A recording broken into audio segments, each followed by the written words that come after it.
So after spending time playing through Motor Show 2, this is gonna be my review. I finally finished the game, and honestly, this game is good. It's not that bad.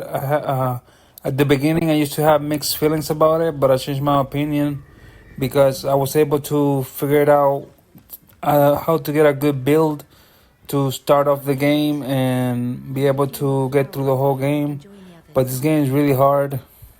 This game is really hard. Like, I suggest when you start the game, look up a guide on how to start off as OP as you can be so that you don't have a hard time getting around, because the enemies also are hard to deal with as well.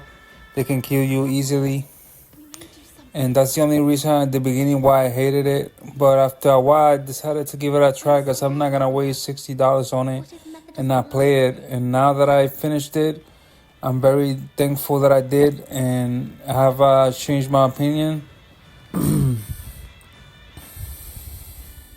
The game is hard, but it gives you options to have a little bit easier time to play with some options that they have. They don't have a difficulty setting, but they have an item that you can use to lower the difficulty if you want to. Although even with that, sometimes you can have a hard time, but it makes it a little bit easier. And I want to go straight away on what my score is for this game. I think for this game, I'm going to give it a 7 out of 10. A 7 out of 10 for me is a good game. It's not great or nothing like that, but it's good enough to play. I don't know if I recommend it 100%, but if you got nothing else to play and you play everything else, then yeah, I recommend it. The game seems like it has a lot to explore, a lot to check out.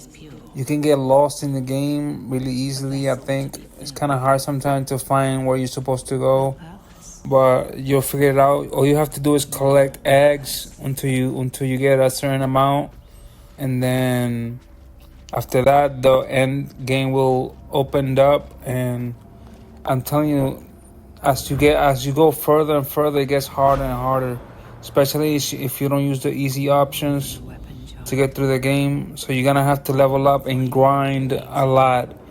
There are some glitches in the game that you can use, but they might get patched up if you play the game later on, but you should be fine. You still enjoy the game. And finally, I want to talk about if I think the game is worth $60. Well, it was $60 if you wanted to get 3 days early. So for that, I guess it was worth it, but the actual price is like $50. I think it's worth it. It's not that bad. And also, if you're a person that likes a challenge, this game is going to be perfect for you. So you're going to enjoy this game a lot. It's going to be very worth it for you. So overall, I recommend it. 7 out of 10. Thank you guys for watching. Subscribe if you can. Like if you can. That'll motivate me. I'll see you guys next time. Peace.